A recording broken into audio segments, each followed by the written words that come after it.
Grounding you in Adam's story. Right. And then Adam got hired by LCC, where he became a full-time professor. And I can personally vouch that he was a fantastic instructor. And of course, while teaching, etc., he kept painting and exhibiting all along the West Coast until, and it so happened that in Seattle, his paintings caught the eye of the West Coast art Nordstrom's corporate poor art buyer. Yes, and so which was awesome. And so Nordstrom commissioned an extensive number of Adam's paintings, and here we are now with Adam Sweating bullets, waiting to move on. So I am not going to describe Adam's paintings. You can ask him all the questions that you want. But I do want to say one thing that I particularly appreciate about Adam's paintings. Now, he's known for his contrast in light and dark, bold colors against really very rich blacks. But one thing that I appreciate is a contrast between, on the one hand, all the boldness of the value contrast, the boldness of the brush strokes, the boldness, and get to the point, Sylvie. We're not getting younger here. Interiority and intimacy of the scenes and the figures, and the way Adam leaves a sense of mystery, room for our own imagination, and the sense that there's always more to get into, more to sense into. And I also want to say, and this is perhaps may sound anecdotal, sorry Adam, you're gonna have to suffer through that. But one thing is that Adam used to be, or maybe still is, I don't know, a rock climber. And he and a friend, when they were still at Evergreen, invented something called slack lining, which is a bit like wire walking, except over rivers and canyons and things like that. And everybody knows this, Sylvie. This is all news. But thank you. There was a point to my mentioning this. Okay. And when I haven't personally done slack lining, but I imagine that it requires a certain kind of inner understanding of the body that I find represented in such paintings as this one, Girl on the Wire, or something like that, and some of Adam's dancers as well. This inner understanding of the body, of balance, of what it's like to be inside a moving body. Okay, let's move forward. Okay, well, in that case, let's go get them. In that case, I'll leave you to Adam. I just want to say we are lucky to have artists of this caliber right here in town that we can directly interact with and who will answer any questions you have about their work. Maybe. All right. Thank you. All right. Okay, everybody, I want to start out. Thank you all so much for coming.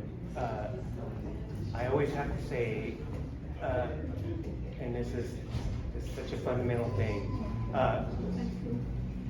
You know, I can't believe it. The history here, and you know, I guess I got old really quickly or whatever. I just can't believe it. You know, meeting, Karin was in my class with her husband, they were in my class, and then she said, I want to open this gallery, and I was like, yeah, right, that's never gonna fucking work, but sure, let's do that or whatever, and, it's just been this magical, incredibly successful thing, and my point is that, there's so many clients that have supported both of us, for so hundreds of people that have multiple paintings that, and people don't have to, they don't have to buy art or whatever. So it's just, I want to make sure I say thank you to everybody, for their support and of Karin, and there's stuff going on right now with Karin or whatever, and I think she can use everybody's support, and so I just want to say thank you to everybody, and now we can go back to the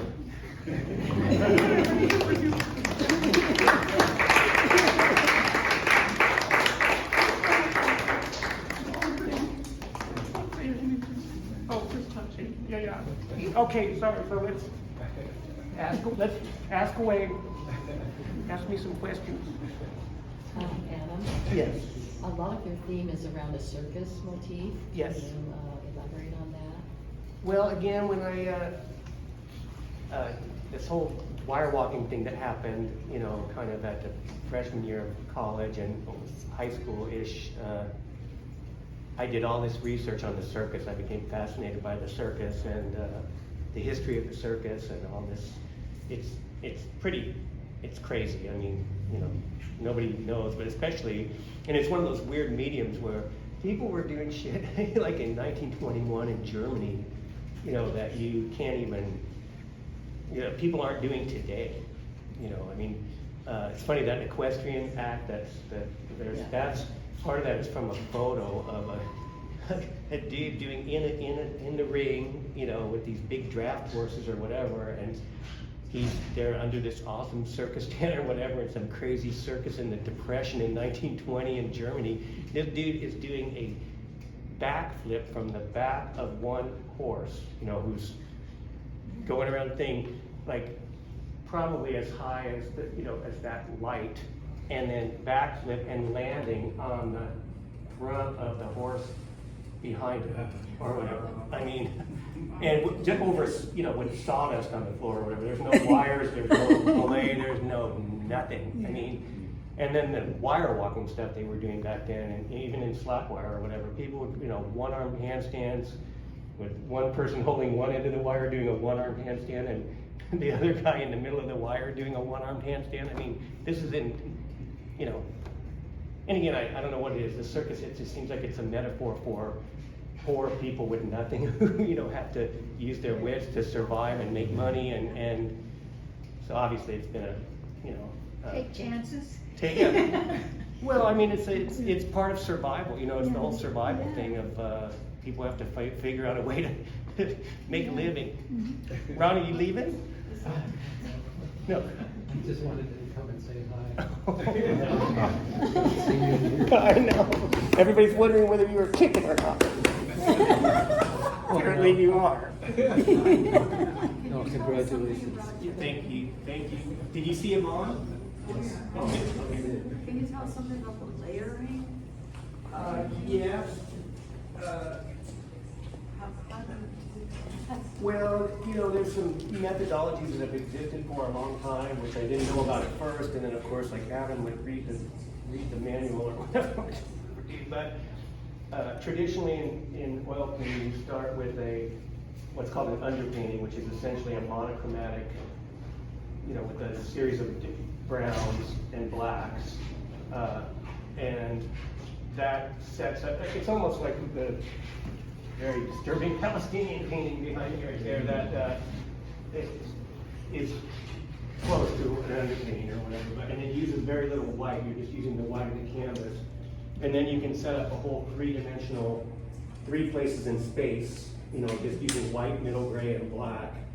And then most paintings are constructed by then layering systems of color and shapes over that existing, you know, basis. Which, and again, if there's a good underpainting, I'm trying to think if I don't really have a good example of what's closer to the first layer. Well, you know, the nude over there in the corner is almost, that's like an underpainting with one set of, not very extensive color over the top of it or whatever. But, and then traditionally with oil painting, then you can continue to layer, you let stuff dry. You know, you build a certain set of staging, you know, each session, and then you let it dry, and then you come back and you know. So most of these have a set, and my color system is so simple because I'm not a very good colorist at all or whatever. But you can then use one warm and one cool, but everything kind of starts with, actually the Prefontaine painting right there is almost is one step after an underpainting. And then you can just keep going and going, and if you're like me, you usually do it way too much and fuck everything up. I do it. I was just gonna ask you, like, when you look at these two, do you want to, like, get a brush out? No, I want to Do something. praise Adam for not fucking with something that should have been left alone. My biggest problem is usually I just, once you start working and you get in the headspace and painting is so weird. I don't know if it's just the intense concentration for so long and then the fumes and, or whatever, but, you work so hard and your brain is looking at this thing repetitively for hours on end or whatever, and then you think, I leave the studio at night and Maso, my cat's waiting out for me and whatever, and I was like, yeah, I killed it today, that's awesome. And then you go to sleep, go in, have a drink, make dinner, watch Columbo or whatever, get up in the morning and you open the door to the studio and it's like, oh, that looks like shit. I mean, your what you thought cognitively was, the whole chess game looked perfect yesterday, doesn't look good, and then, but now, which is actually a good thing to talk about, is that, realizing it's so difficult that even in this show, even right now, you realize people like these paintings. Like, you think, I know which ones are good, and everybody has their own, people bring their own baggage to the circus or whatever. I mean, I think when people look at that painting, they're seeing what I saw when I painted it, but people don't at all. I mean, it's it's just a very interesting, that people have their own internal architecture of how they see stuff, and then it's attached to your to your life on Earth or whatever, and your parents, or whether you got hit by a dog or whatever, and people just see different things and which is kind of fascinating. One of your preoccupations, at least in the past, has been birds, and I've been to shows here in which there's some sort of bird in almost every painting. So I wondered about that. Yeah, my first thing in life, I think, when I was like, I don't even know how old I was, my dad had a graduate student who had a hawk, who had gotten a hawk out of a tree, and then he left or whatever, and I ended up with this red-shouldered hawk, and then I became obsessed with sport of falconry. So I lived in a big weird room at our house with all these birds, and I didn't care about anything else but hawks, and then after that, I got really into parrots when I was older as pets or whatever, and because I didn't want to do the captivity falconry thing anymore, but I've always been a big bird person. Are you from a family? Do you paint the figures from your imagination or from a picture? Usually from, either photographs that I've taken or just random stuff that you find, and kind of use that as a basis and work out of that or whatever. Were there other artists in your family? Yeah, well, my mom was, both my parents. My dad was a design teacher in Carbondale. He taught with Buckminster Fuller. You guys are old enough to maybe know who Buckminster Fuller is or whatever. he was a weird dude. When I grew up, I was scared to shit with something. We used to go to like Thanksgiving. He had a dome down the street in Carbondale on Forest Street. I'm the neighbor. I grew up there. No way. Yeah, I grew up On Forest Street, she knows. Drive. She knows. I walk by his place all the time. Yeah. And I think they turned it into like a national, historical thing or whatever. But of course, the dome was falling apart like they all do and So he would come to leaking. Thanksgiving at yours? What's that? Would he No, come to we would go to Thanksgiving at his house, and he would come over, and he had these big, thick Coke bottle glasses, and he terrified me. People thought he was really weird. But He was really weird. He's brilliant, but anyway. It was nothing. He just had a brown dome. And it was all over running, and a big brown fence around it. Yeah. Well, people who went to the University of Oregon, Jack Wilkinson mainly, but some of the other faculty too, just revered him, and he came to. Oh, he was a big deal. He just revered him. My mom thought he was full of shit. She was so jealous of him. She's a myth or whatever. And I think she couldn't stand that he was getting all that attention or whatever. She was like, I think he's full of shit. He talks too much or whatever. But he was a big deal. I went to see him talk. I was just too young. I mean, I was literally tiny, and I just remember he would come over and just his presence or whatever. When he would walk over, I'd just be like. But my dad was a designer, and my mother was a paint. She was good at painting ceramics. Then she was really a fibers person for most of her career. So. What's the significance of the, Oh, go ahead. of, Go ahead. the You first. significance Go ahead. of the title to the show? Well, just, life is so weird, like everything got so shitty, all of a sudden the whole thing with Karin happened, and then of course, I was in the bar next door and I saw the TV, like, terrorist attack in Israel or whatever, and I was just like, this is not good, like what's going on, and within days, the whole world changes, and anyway, I did a bunch of research. I realized, I'm kind of racially Jewish, but my family hates religion or whatever and didn't tell me I was Jewish still. But I was in high school, I did all this research on Holocaust and all this stuff. So anyway, recently, all of a sudden, I was like, I should make some kind of paintings about this because it's driving me out of my mind or whatever, and it's very disturbing. But when I did some of the research, I guess in 1961, there was a freak snowstorm in Jerusalem.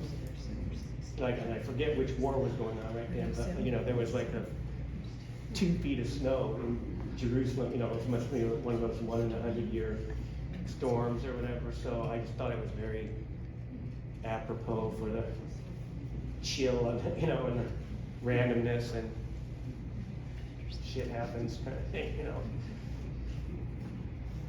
I feel weird because I don't really almost never try to do anything overtly. I mean, actually, it's so weird that even before this, and now it's how time has moved so fast, because when there was the Steve Prefontaine show or whatever, but then that was when the Ukraine war. Yeah. And that was the first time I made paintings about it. It was the same thing. You wake up in the morning, this thing is going on, it's like, man, this is bad, or whatever. I don't know. So it's weird now. I think, hopefully pretty soon it will be over, or they'll find that pretty soon people will, with their attention spans and their whole thing, it'll all be forgotten, and but I don't think so. Yeah, exactly. It doesn't feel, my little radar is it's just upsetting. It does not feel good to me, but anyway, that's another issue. So ask me something else.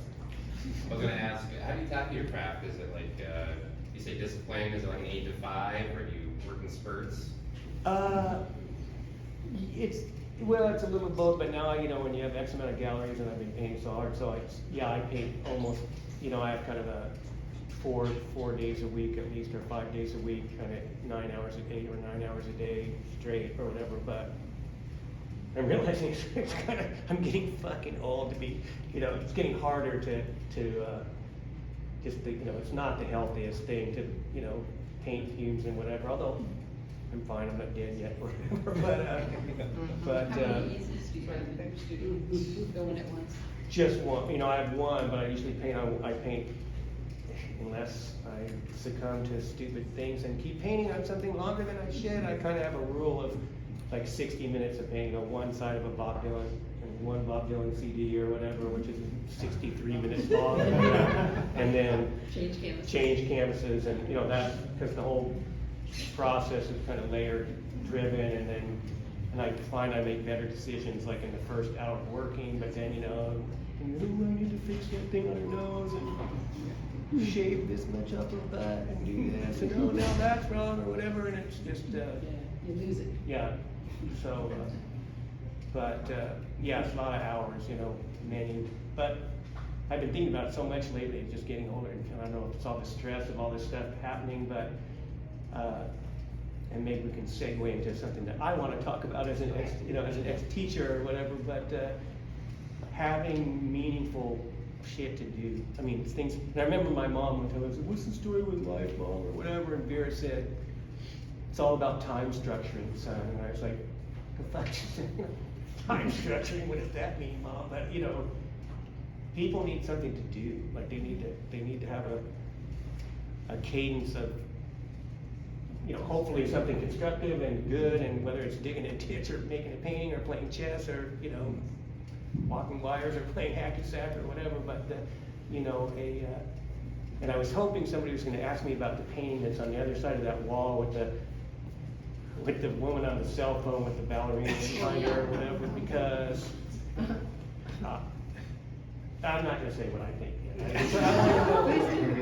You know, I seriously, after teaching and being raised to be an educator, and you know, I'm really worried that this whole new digital thing and phones and cameras are killing our society. I mean, it's AI. like, and that's what I mean. And now we haven't even started yet, because now They're AI is going to kick in, and what is that going to do to the whole deal or whatever? But again, people's ability, their attention span. One of the things I love about, and maybe it's an ADHD thing or something, but you know, the whole wire walking thing or whatever, or painting, is that you are just completely immersed in what you're doing, and you're paying attention to nothing but what you're doing. And it seems like people's ability to have their attention span basically is just being, you're still smart people or whatever, and they're educated and they're young and they're beautiful or whatever, but